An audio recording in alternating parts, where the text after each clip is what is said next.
Republican senators, including Oklahoma's James Lankford, grilled the man that President Joe Biden has nominated to lead the IRS. They focused on how the agency plans to use $80 billion it's getting from the Inflation Reduction Act.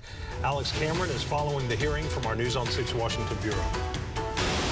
Well, the Biden administration claims that its $80 billion investment in the IRS and its associated plan to close the tax gap, what people owe versus what they actually pay, will only target the very wealthy and tax cheats. Republicans on the Senate Finance Committee are skeptical. They want that guaranteed. Whether you are going to commit today that the plan will not allow this supersized enforcement money to be utilized against people who make less than $400,000 per year. Will you make that commitment?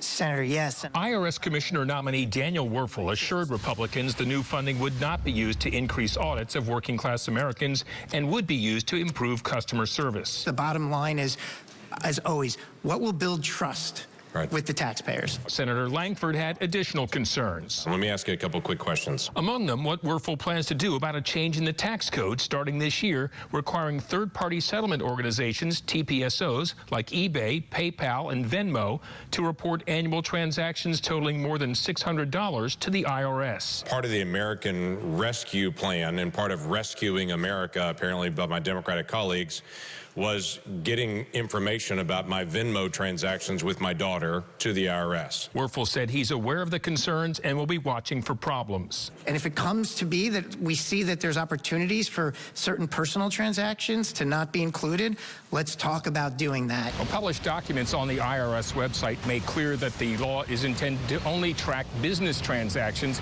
and not the sort of personal transactions described by Senator Lankford. But it's not clear how TPSOs like Venmo will distinguish between the two. In our Washington bureau, I'm Oklahoma's own Alex Cameron.